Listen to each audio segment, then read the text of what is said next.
Don't be against AI. I don't know exactly why, maybe it's just too much text. Embrace it. It completely missed the part the sachet tears open smoothly from the top. Be on the side of change.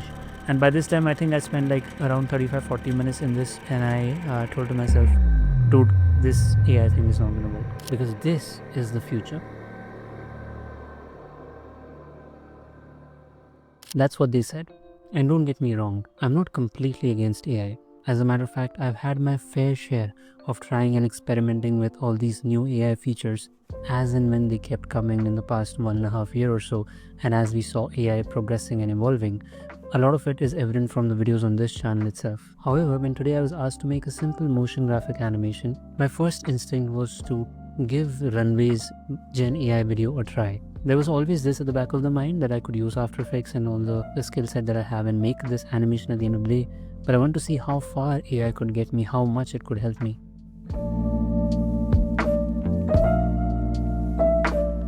To start off, I was given this PSD by the designer. I have 4 different groups here. Open, which has 2 of these layers. Turn this off. You see this is the sachet bottom and this is the sachet top. And my aim was that I would go into After Effects, I would use this layer, this particular layer, and put the anchor point here and do something like a CC page turn effect. That's just something that ran in my mind straight away. That's just how I'm going to do, like CC page turn is the way to go for this. We already have like an image, like a vector image here, but I recreated that. Then there is a pour, which pours like the thing from the top. The camera pans down. You see the camera from the top is panning down, and the pouring sachet, the powder goes into the cup. Then there's a fill layer where there's a hand kind of thing which will come in and it will pour water and there'll be water flowing in. Basically it's the setup of making a 1-minute tea from the sachet, some society tea. And I thought, well, this is perfect now, because what it gives me is, it gives me a great advantage because I have the first frame and the last frame. Because if you were to do text to video or text to image first and then to video, the style of the animation wouldn't match. And given the fact that a designer has given me the states which are in the brand guidelines that we're working for, I'm supposed to stick to those kind of design. I can tweak changes, I can make changes here and there, but not like drastically AI generated stuff. I can't do that, specifically if it is changing every single frame. So if I had the first frame, the last frame, all that Runway had to do was add some basic animations. Even basic I was okay with, but it didn't really work that way. Let me show you first what I made. So you get the video first, and I will break how the After Effects composition is set, and then we will see how far Runway got us or where we just stopped using Runway. So this video, it took me about 2 hours, 2.5 hours. I usually time my work sessions on this clock here. So it has a timer setting.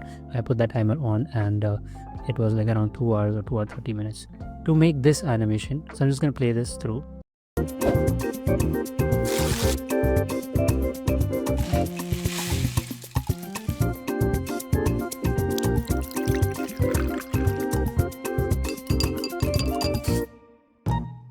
Okay, awesome. So quickly going through what is happening, the sachet is coming down. Over here in this composition, I've added, as I said, a CC page turn effect. If you want to know CC page turns, I'll come in here. You see this top layer here. It's actually here. You see the position hasn't changed. So if I was to enable the keyframes here, it's just the CC page turn effect right here.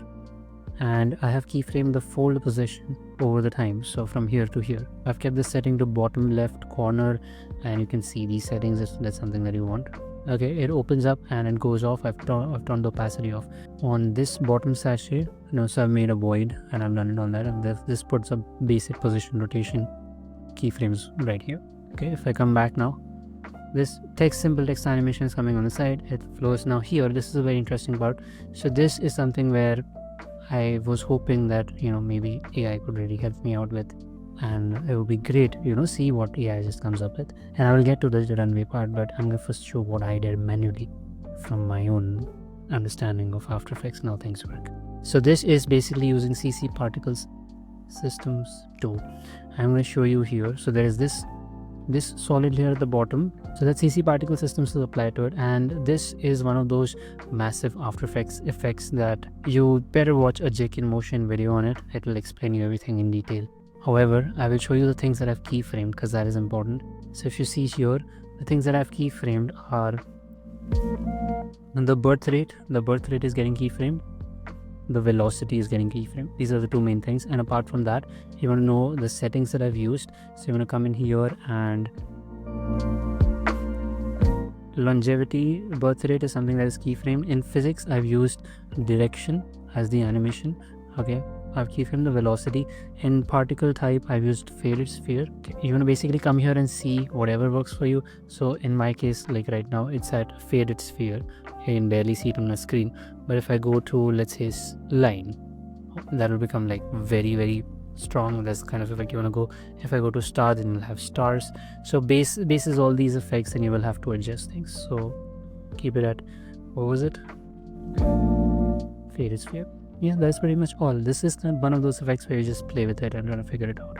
And then I timed it in such a way with the velocity and birth rate that it would just go off, because what is happening here in our main composition is we are panning the camera down. So again, there's just a camera layer which is the parent of all these layers, and you see the other three compositions, right?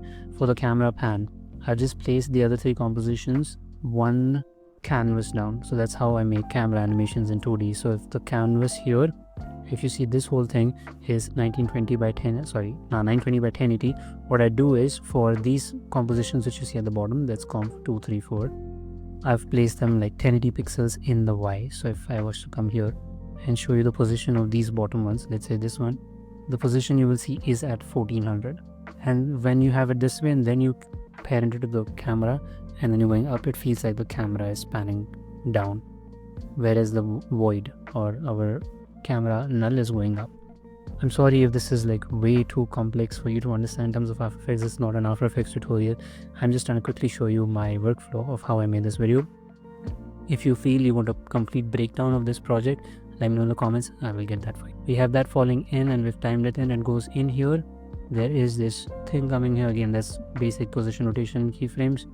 Then again here there is this, from the artwork we had this this layer. I've added some turbulent displace effect on it, and the evolution property I've added a, if I could show you the expression here. So on the evolution I've added time times 1000. So when I play this, it gives this kind of animated effect. Okay, you could also use wave warp, but I use turbulent displace. And the way I'm revealing it is just, I have just a mask on top of it, and I've keyframed the mask coming in, and then the mask goes down, so it feels like it has stopped going. The final step here is, again, there's this hand which comes in, and there's no do-it, no rigging, no nothing. It's just basic forward kinematics animation, where this is, it's actually not even parented. This is parented to everything else. Like everything else is parented to this.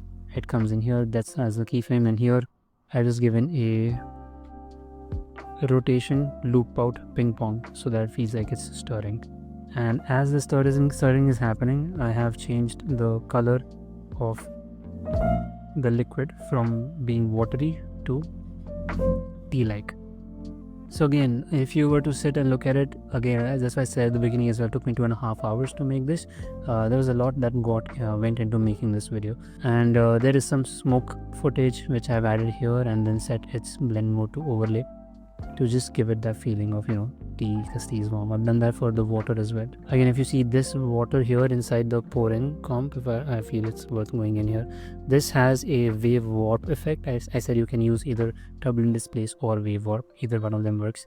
And I've keyframed the wave speed, so when the stirring is happening, the wave speed becomes faster and then it slows down again. So I've just used the fill effect to make the color go from blue to orange, so you feel the tea is now ready.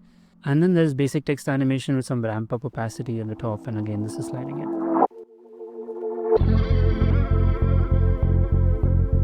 Let's just go straight into Runway.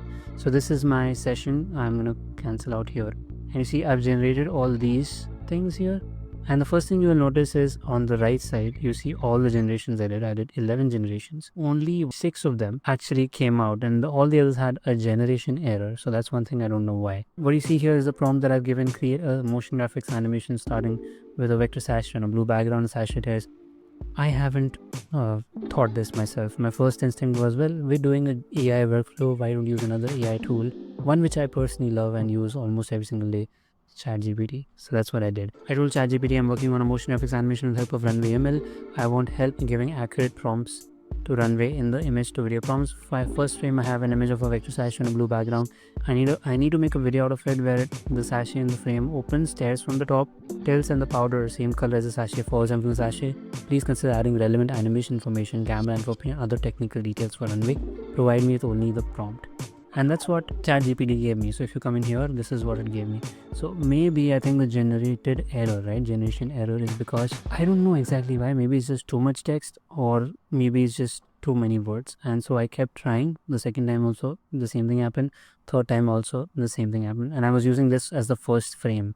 So in Runway you get an option to either use the first frame or the last frame, and it didn't work. So what I did is I cut down the prompt from ChatGPT to just the sachet hairs open smoothly from the top, center, tilts slightly forward, and releases powder that matches its color. The powder falls down naturally with realistic physics. So this is the first generation that I actually got out of Runway, and let's play it. Okay, so this is what we have. Now, one thing that I want to talk about here is the fact that the way this simulation is happening, right? It is not bad, it is good. But it completely missed the part where it said the sachet hairs open smoothly from the top, because that was really important. And if you even look at the vector, right, the image that I provided, this looks a little more like, I don't know, a 3D mockup, because if you look at my PSD, my layer here, this is very vector based, like it looks kind of 2D, like your cartoon 2D. But here, straight away, I don't know, maybe it's the first frame that has been retained, but from the second frame itself, I feel like we've gone into a different kind of style with the sachet. It's of no use really for me. What do I do with this? It doesn't even look like that powder, and it's too much powder. And the way it's flowing out is just very inconsistent all over the place. So the powder flows down from the top tone part in a single stream naturally. So yes, it did understand that it doesn't have to go all over the place. It has to stay in a single stream, which is what I was trying to tell it. Again, the sachet hasn't tone, and that's like the very basic thing. That's all that I'm asking you to do, is just tear the sachet apart. And it's not able to understand that. Again, we have a generation error. This time what I did is, if you see on the right side, I gave it a first frame and I gave it a last frame, because I was thinking, you know what, maybe it's not understanding how like the tear happens. So maybe if I give it the first frame where the sachet is closed, and the second frame where the tone apart part, top part is separate, it'll get an idea of what I want it to do. Okay, so this is the most interesting one that I want you to see. Again, I gave the first stream and the last stream, and this is what we've gotten. So what is happening is the powder is flowing down in the stream like we wanted. Like this is pretty close to what I have made, although it's not controllable. However, the sachet open is not, it's just weirdly randomly popping somewhere here. And if you look at the sachet open animation as well, right, it's not even like CC page turn and After Effects. It's just like, if you were to go like frame by frame, what has happened is this frame has just jumped up here. Maybe there's an opacity fade in. It's jumped up here, and then something is going down from there to simulate maybe something has opened.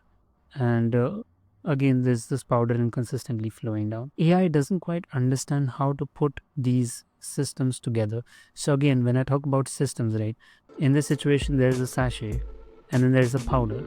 And only when the sachet opens, that is when the powder is supposed to flow out. That is a system which the human brain understands, because that's what we've been trained to understand, or like that's how we've seen in life. But it is difficult. I don't know, there's some AI artists or AI experts, prompt experts, who say, no, you have to give this particular prompt and then it will do it right. Sure, if there's a way to do it, yes. But again, my whole concern is this AI thing is supposed to help my workflow. And if I'm spending all the time, like 2.5 hours that I made, the entire motion graphic animation, and if I'm spending that in just getting this one thing right, because that's the kind of precision I need to give for the prompts to work like I want them to, it is just making my life harder. It's not helping me. So this is what I want to primarily show in this video is, it just doesn't, like, it doesn't put 2 and 2 together for me, Gen AI at this point. So there's another iteration that I did, and again here I think at this point the same problem. It's just opening the sachet at a weird point, and it's not working. And now that I think about it, this whole attempt, right, of trying to make the animation that I made inside After Effects using Runway would not work even if I got the sachet opening right, because you see, after that sachet opened, we pan the camera down, and that same powder which is falling from the top goes into the cup, and then maybe I could, if this worked out, maybe I could just export the last frame here. But again, this had to be the last frame which goes down. So I had to somehow show this falling down, and then that frame would go into a cup underneath, and then that had to match my brand guideline, my brand, like that had to somehow match this image and not something else. And then it would just get too difficult for me to pull this off just using Gen AI. I have a few more. I just kept trying because I was like, well, okay, I don't know what happened here. I just the powder just randomly fell from the heavens, and then the weird kind of tear happened. So that's the last generation. And by this time, I think I spent like around 35-40 minutes in this, and I told to myself, dude, this AI thing is not going to work, because I had to deliver the animation. That was more like the priority. So I switched to After Effects and I made the video, and then I sent it out. So here are my final thoughts. At the time of recording this video, which is December 10th, 2024, Gen AI for video is pretty much in its infancy. You can use Gen AI to fake some stock footages like people have been doing on the internet. I've seen some videos where, you know, a meteor is falling from the sky and it didn't come to the earth and stuff like those. I think Cleo Abram, her videos are being used to teach that this is how AI is being used to, you know, make edits and, you know, help you with storytelling and all that stuff.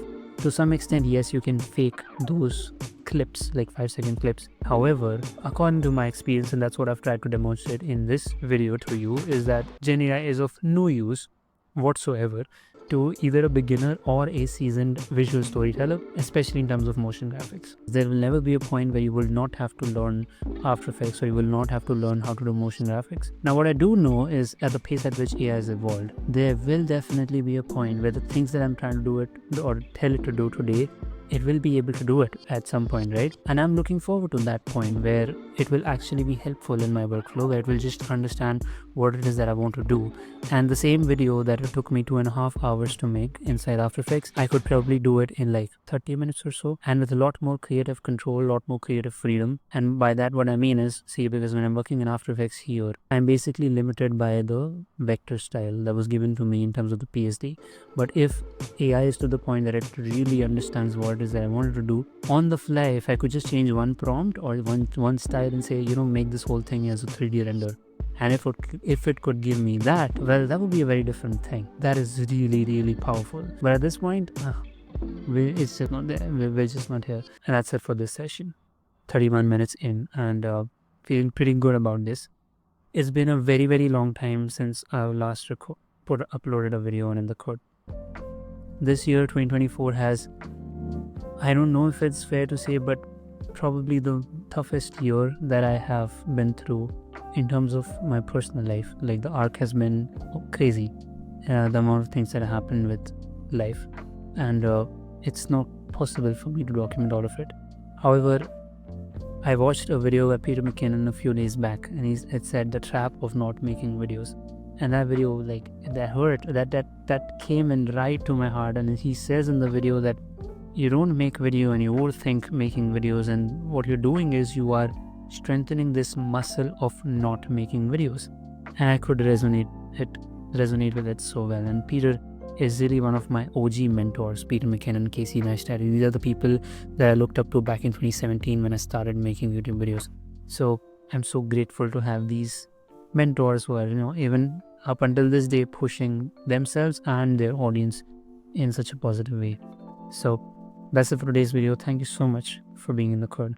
I'll catch you in my next one. Peace.